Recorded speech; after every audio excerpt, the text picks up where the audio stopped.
नमस्कार दोस्तों, मैं राजकुमार मौर्य प्रखर इंडिया यूट्यूब चैनल में आपका स्वागत है। बहुत बड़ी खबर आ चुकी है उत्तर प्रदेश की राजनीति से समाजवादी पार्टी को लेकर। दोस्तों, समाजवादी पार्टी के मुखिया अखिलेश यादव एक एक सीटों पर विधानसभा चुनाव लड़ने के समीकरण को सेट कर रहे हैं, क्योंकि चुनाव तो एक एक विधानसभा सीटों और बूथों पर लड़ा जाना है। और दोस्तों, जब विधानसभा सीटों पर मजबूत प्रत्याशी होंगे, ज़मीनी प्रत्याशी होंगे, तो ज़मीन पर बूथ पर पकड़ भी उनकी होगी और वे लोग चुनाव जिताऊ भी प्रत्याशी रहेंगे, चुनाव जीत भी सकेंगे। तो इसी क्रम में दोस्तों, कुछ नेता ऐसे हैं जो वाकई में आरएलडी के साथ कहीं पर हैं तो कहीं पर अन्य पार्टी के साथ हैं।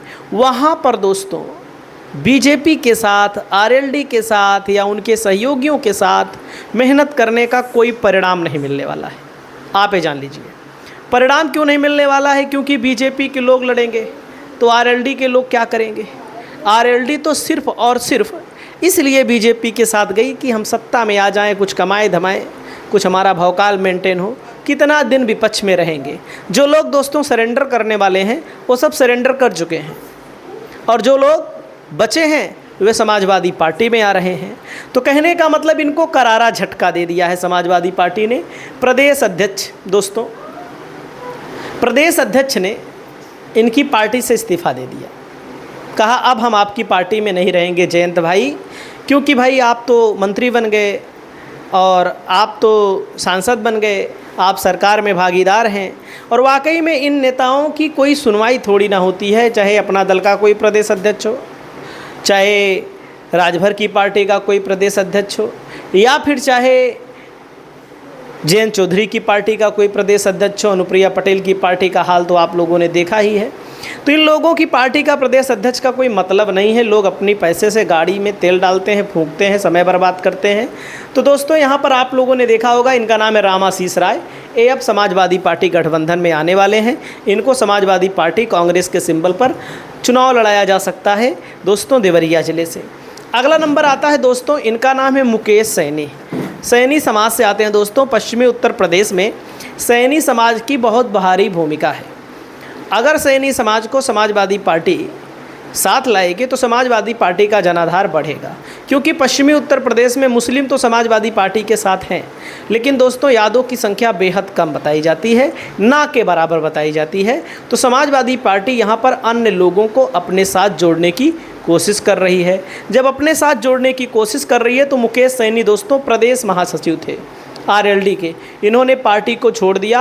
अखिलेश यादव जी से इनकी मुलाकात हुई और कहाँ से इनको चुनाव लड़ाने की चर्चा है, लड़ाया जाए न लड़ाया जाए, लेकिन विधानसभा सीट का नाम जान लीजिए। उस इलाके में प्रभाव के अलावा समाजवादी पार्टी का प्रदर्शन भी जान लीजिए। दोस्तों, इनका नंबर आता है अशरफ अली खान। थाना भवन विधानसभा क्षेत्र से आते हैं और थाना भवन विधानसभा क्षेत्र से विधायक हैं आरएलडी के। लेकिन आप सबको पता है आरएलडी को बीजेपी क्या मुस्लिम कैंडिडेट लड़ाने के लिए टिकट देगी? मुझे नहीं लगता। आपको लगता हो तो आप लोग बताइए।